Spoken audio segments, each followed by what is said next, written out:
Dal 1999 Yu-Gi-Oh! Non è stato solo un gioco di carte, ma un fenomeno culturale capace di infiammare sia lo spirito di duellanti di varie generazioni che quello di genitori e fanatici religiosi terrorizzati dal male. Oggi, dopo ben 8 generazioni di serie animate e meccaniche sempre più esasperate, siamo passati dal posiziona una carta coperta e passo al loop infinito di combo ed evocazioni che ti fanno venire voglia di arrenderti solo per non dover più aspettare. In questo nuovo episodio di RetroLab analizzeremo l'ascesa, il declino e la resurrezione di un brand che ama la sua fanbase come Dracula ama i donatori di sangue. Faremo un viaggio attraverso il tempo, dalle origini fino ad oggi, cercando di capire come mai, nonostante tutto, restiamo fan e continuiamo a giocare. Avete preparato il deck? Perché adesso è l'ora del duello!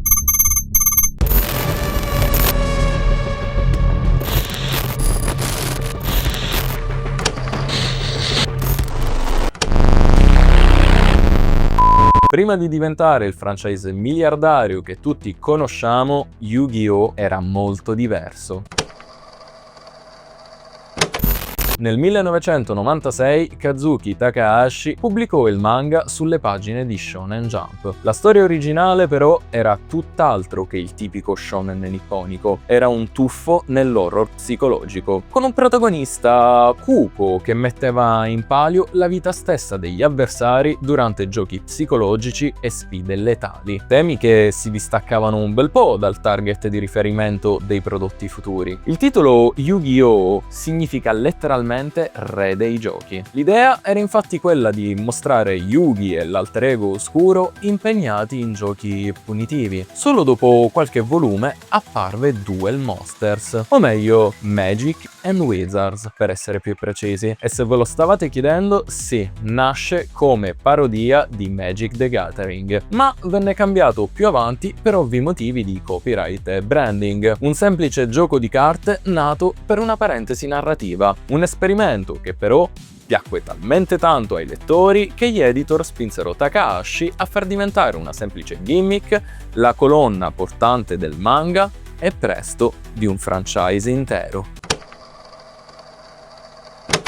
Prima dell'esplosione mondiale ci furono però dei passaggi intermedi spesso dimenticati. Nel 1998 la Toei Animation produsse il primo anime di Yu-Gi-Oh! 27 episodi oscuri, violenti e fedeli al manga originale. È quella che i fan chiamano Season 0. È mai arrivata in Italia e probabilmente meglio così, visto che tra pistole puntate in faccia e giochi mortali difficilmente avrebbe trovato spazio all'ora di pranzo su Italia 1. Nello stesso anno Bandai stampa la prima linea di carte di Yu-Gi-Oh! Sì, avete capito bene. Non Konami. Questa fu una linea collezionabile esclusiva del Giappone, con regole diverse e design ispirati direttamente al manga. Una specie di prototipo che però era destinato a sparire in fretta, perché nel 1999 Konami acquisì i diritti e lanciò il vero Official Card Game. E da lì tutto cambiò. In Giappone Konami cominciò a distribuire insieme ai volumi del manga le prime carte ufficiali, ovvero il Volume Set. 7 pacchetti differenti che contenevano non solo il master set di Bandai rieditato, ma ad ogni uscita venivano affiancate carte che avrebbero non solo espanso il set, ma dominato nei primi meta. Nel 2000 arriva la prima vera espansione di carte commercializzata, ovvero Legend of Blue Eyes White Dragon, accompagnata da 2 starter deck promozionali, ovvero quello di Yugi e quello di Kaiba. Nel 2000 però debutta anche Yu-Gi-Oh! Duel Monsters, l'anime che tutti ricordiamo davvero. A differenza della Season 0, però, qui le carte non sono più un diversivo narrativo, ma il fulcro stesso della trama. Il protagonista è Yugi Muto, un ragazzo timido che grazie al puzzle del millennio risveglia un alter ego oscuro, l'oramai iconico faraone Atem,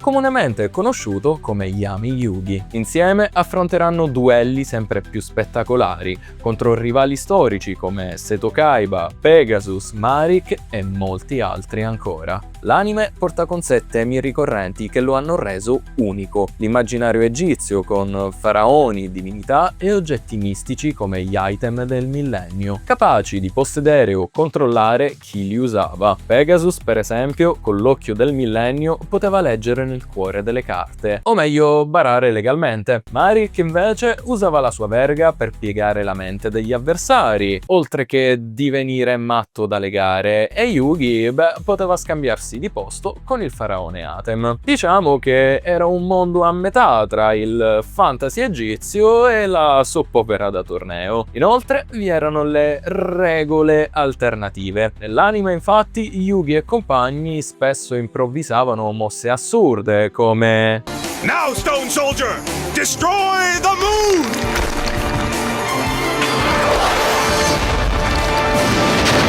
Nel 2001 l'anime arrivò anche negli Stati Uniti su Warner Bros. Kids e nel 2002 anche in Italia su Italia 1. Entri in un passato mozzafiato, che tu hai risvegliato adesso Yu-Gi-Oh! Quando il gioco si fa duro, arriva Yu-Gi-Oh! Yu-Gi-Oh! Lunedì 1 settembre alle 14:05 inizia il gioco. L'anime fu però pesantemente censurato da 4Kids per renderlo più family friendly. Pistole trasformate in dita puntate, scollature, gonne troppo corte, ricoperte con pixel e tessuti improvvisati, fino all'invenzione del Regno delle Ombre. E sì, mi dispiace davvero smontare un mito a chi non ne fosse ancora a conoscenza, ma nella versione originale il Regno delle Ombre non esisteva.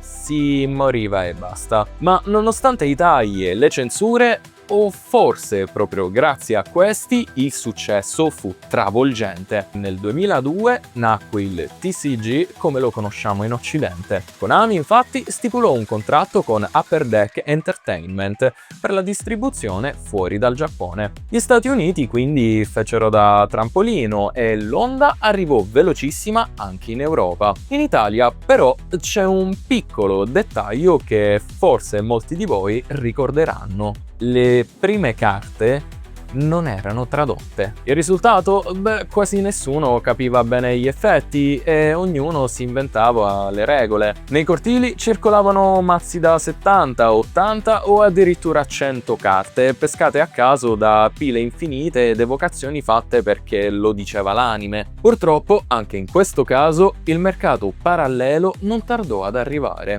Nei mercatini e nelle edicole spuntavano copie tarocche delle carte, spesso vendute con la stessa spavalderia con cui Kaiba evocava un drago bianco occhi blu senza tributo. Le più famose? Le divinità egizie, che Konami non aveva nemmeno rilasciato ufficialmente, ma già in Italia e in mezzo mondo giravano in versione fake. Bambini convinti di possedere il potere proibito di Obelisk e Slifer, quando in realtà avevano tra le mani un cartoncino mal stampato con colori fuori registro e scritte totalmente sgrammaticate. Alcuni di questi falsi erano quasi comici. Exodia con il nome sbagliato o con i numeri di attacco totalmente inventati, altri invece erano fatti così bene da essere quasi indistinguibili dagli originali. Ironia della sorte, oggi alcuni di quei falsi sono diventati addirittura oggetti da collezione ricercati, proprio perché testimoniano un'epoca selvaggia in cui il confine tra autentico e tarocco era sottile. Contrariamente ad altri franchise, però, il mercato parallelo, più che affondare il brand, lo rese ancora più celebre.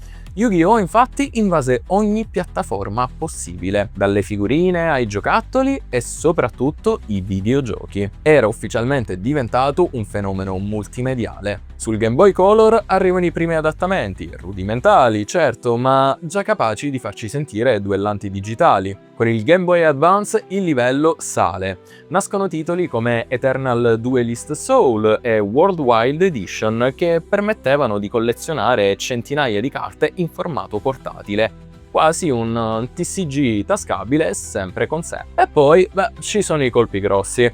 Su PlayStation arriva infatti Forbidden Memories, un titolo che ancora oggi fa parlare di sé e divide i fan. Le regole totalmente sballate rispetto al gioco vero, fusioni improvvisate e turni infiniti, ma per molti è stato il primo contatto con il mondo digitale di Yu-Gi-Oh! Su PlayStation 2 invece fece scalpore The Duelist of the Roses, un videogioco che trasformava i duelli in una sorta di scacchiera strategica ambientata in un'Inghilterra alternativa, con Yugi e Kaiba reinterpretati come condottieri medievali. Una follia che solo in quegli anni poteva esistere. Intorno a questi titoli nascono anche vari spin-off, giochi da tavolo come Dungeon Dice Monsters, giochi per PC e persino arcade giapponesi. Ogni console dell'epoca riceve quindi la sua versione di Yu-Gi-Oh! Naturalmente però, col successo arrivarono anche i primi scandali.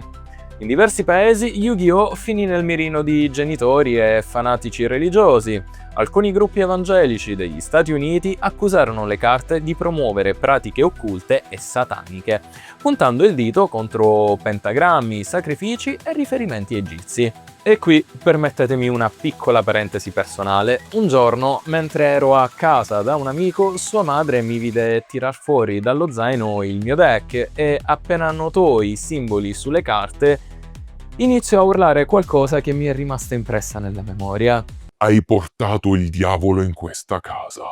E in preda al panico gettò il mio mazzo, compresi 5 pezzi di Exodia e alcune delle carte più fighe di quel periodo, direttamente nel caminetto.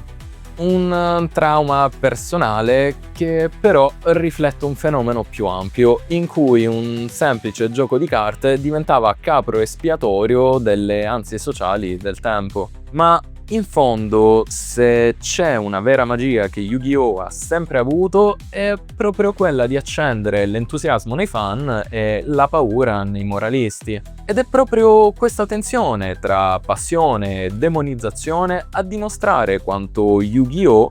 Fosse diventato qualcosa di più di un semplice gioco. Estate 2003. New York City. Per la prima volta i duellanti di tutto il mondo si ritrovano sotto le luci del Madison Square Garden. È il primo Yu-Gi-Oh! World Championship. In finale vince l'hongkongese New Leong e il dato che salta all'occhio è 1. Tutta la top 4 gioca Deck Hand Destruction, che consistono nel controllo totale della mano avversaria fino a lasciarlo senza pescata utile. Si partiva svuotando la mano del rivale con la triade proibitiva, ovvero confisca, 2 di meno e la sentinella potente. Poi lo si incastrava con caduta quando provava a pescare. In campo invece i coltellini svizzeri di quel periodo: Don Zalug, Kaiku il distruttore di spettri, Jinzu, Elfi gemelli, Mago della fede, Sangan, strega della foresta nera e pomodoro mistico. Ma il sigillo finale spesso era Yata Garasu. Una volta che l'avversario era a mano zero, Yata colpiva facendo saltare la pescata successiva. Questo era il famigerato Yata Lock. Ma perché fusioni, rituali e grossi tributi non erano il piano A? Beh, nonostante fusioni e ritual esistessero già, nei tornei seri, erano quasi del tutto assenti. Il motivo? Le fusioni richiedevano polimerizzazione e più pezzi in mano. In pratica, troppi rischi per evocare un mostro che nella maggior parte dei casi aveva statistiche più basse di un semplice beatstick come Gemini Elf o Kaiku. I rituali invece soffrivano dello stesso problema delle fusioni, ma aggravato, ovvero per evocare un boss come Abbandono o Mago del Caos Oscuro bisognava avere sia il mostro rituale, sia la magia, sia i mostri da sacrificare in mano o sul terreno. Insomma, troppi pezzi per un risultato molto fragile. Bastava infatti un semplice buco trappolo o Raigeki per spazzare via turni e turni di preparazione. Nella pratica, il piano vincente era sostanzialmente quello di svuotare la mano dell'avversario e tenerlo in lock.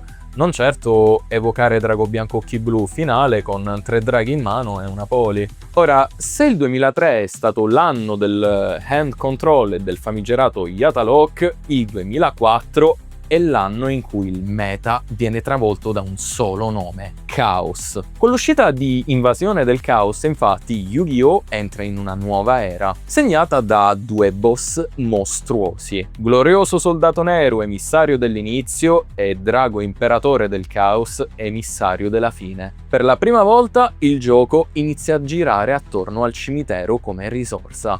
Bastava infatti mandare giù un mostro luce e uno oscurità e all'improvviso ti ritrovavi un glorioso soldato nero da 3000 di attacco o un drago imperatore del caos pronto a spazzare via tutto. Il meta del 2004 viene così invaso da deck Chaos Control e Chaos Turbo. Dopo i mondiali del 2004 però, Drago Imperatore del Caos e carte come Yatagarasu, Giara di Fibra o Miraggio d'Incubo finiscono bandite. Per la prima volta la community si rende conto che Konami ha il potere di cambiare le regole del gioco con un documento, la ban list, e che a ogni nuova lista il meta può essere rivoluzionato in una notte. Una sensazione di precarietà che accompagnerà Yu-Gi-Oh! Per sempre. Dopo la conclusione della serie originale, Yu-Gi-Oh! Aveva già conquistato il mondo. Ma Konami non aveva alcuna intenzione di fermarsi. Nel 2004 infatti debuttò Yu-Gi-Oh! GX, un nuovo protagonista, un nuovo setting e un nuovo linguaggio. Al posto dei duelli oscuri legati agli enigmi egizi, venivamo catapultati in un'accademia per duelli, la Duel Academy, un campus diviso in dormitori con professori eccentrici e studenti pronti a dimostrare il proprio valore. Il protagonista di questa serie è Jaden Yuki, un ragazzo entusiasta e leggero, con un sorriso contagioso e una passione pura per il duello. I suoi mostri, gli eroi elementali, diventano subito un emblema, delle fusioni coloratissime che rappresentano veri e propri supereroi shonen inseriti in un TCG. GX segna un passaggio epocale per la storia del franchise. Per la prima volta gli archetipi non servono solo a caratterizzare i personaggi, ma vengono pensati per essere giocabili nel TCG reale. Tra tutti furono proprio gli eroi a cambiare il modo di vendere Yu-Gi-Oh! Gli eroi elementali di Jaden diventavano mascotte, icone stampate su ogni bustina, tappetino o addirittura poster. Konami colse subito l'occasione e trasformò il concetto in una vera e propria linea narrativa. Agli eroi elementali seguirono i neospaziali con Neos, il paladino bianco che sembrava uscito direttamente da Ultraman.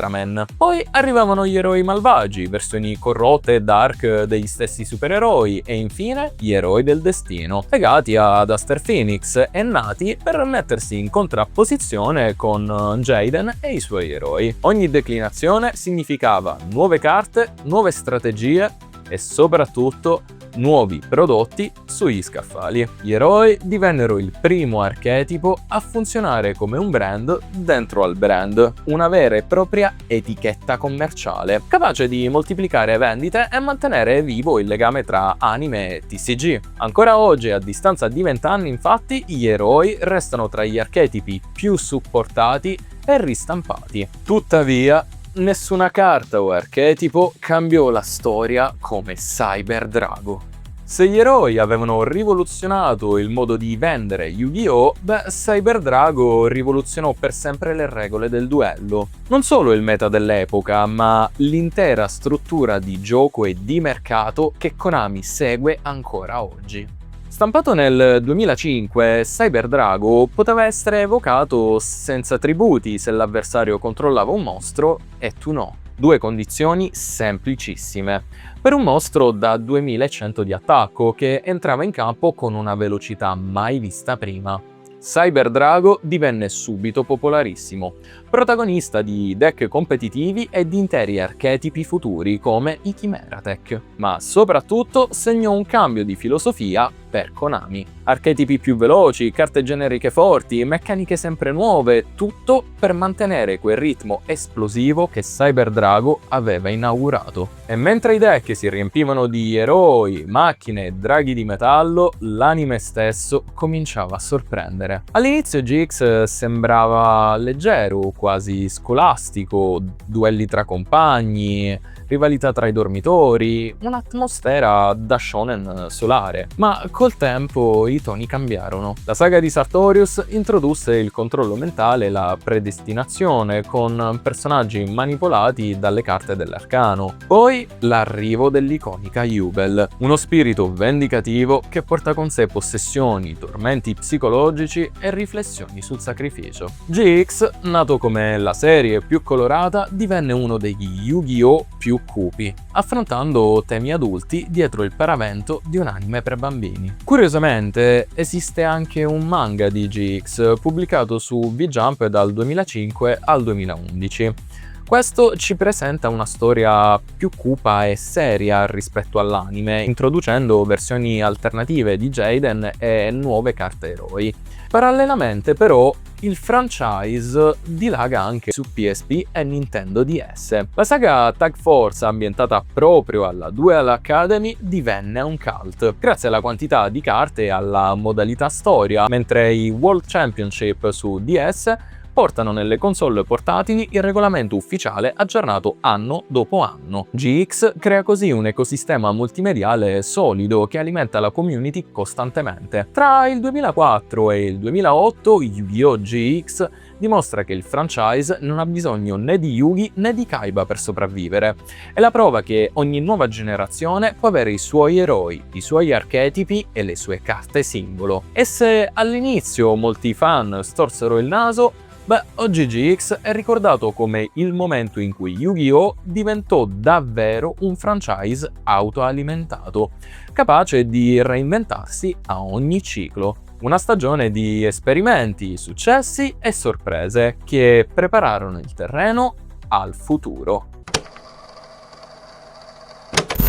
Dopo gli anni scolastici della Duel Academy, Yu-Gi-Oh! Cambia totalmente registro. Nel 2008 debutta 5 Disc, una serie che all'inizio fece alzare più di un sopracciglio. La ragione? I duelli in moto. Già, avete capito bene. Eppure, tra tutte le trovate bizzarre del franchise, i Riding Duels si rivelarono in realtà un'idea vincente. Unirono l'adrenalina delle corse a un gameplay più veloce e dinamico, perfetto per la nuova meccanica di gioco, ovvero i mostri sincro. Questi segnarono una svolta epocale. Per la prima volta non bastava evocare o fondere, bisognava saper combinare tuner e non tuner per richiamare mostri come Drago Polvere di Stelle o Arcidemone Drago Rosso. Carte spettacolari con design futuristici e draghi incredibili che incarnavano il nuovo spirito di Yu-Gi-Oh! Il protagonista, Yusei Fudo,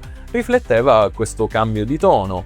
Niente più studenti allegri, ma un eroe silenzioso e tormentato, nato tra i bassifondi e spinto da un forte senso di giustizia. Al suo fianco, o meglio di fronte a lui, il rivale Jack Atlas, il re dei duelli.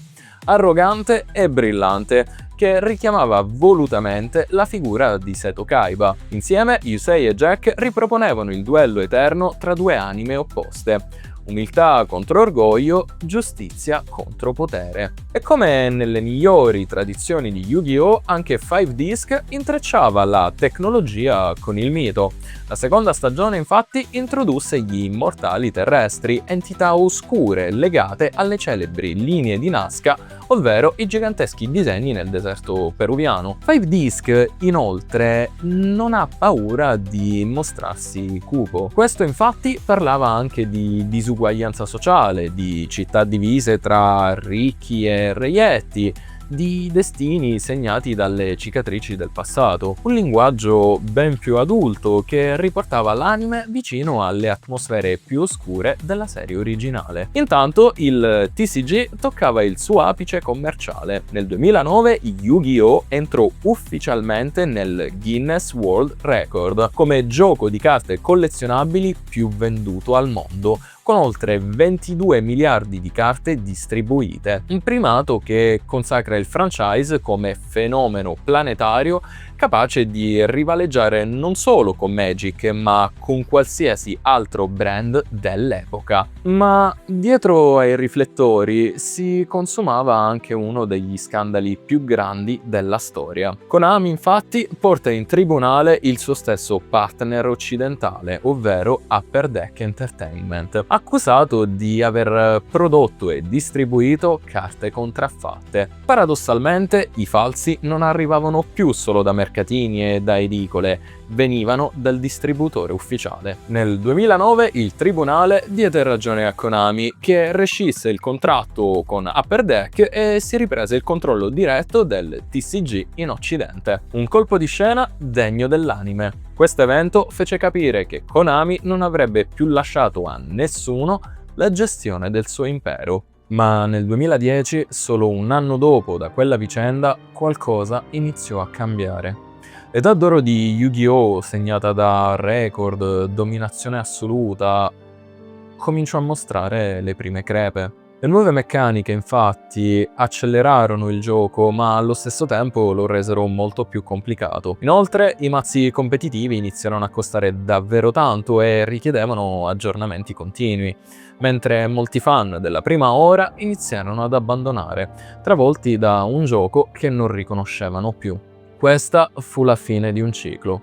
Yu-Gi-Oh! Raggiunse l'apice, ma come ogni impero, anche quello dei duelli, prima o poi avrebbe dovuto affrontare il declino.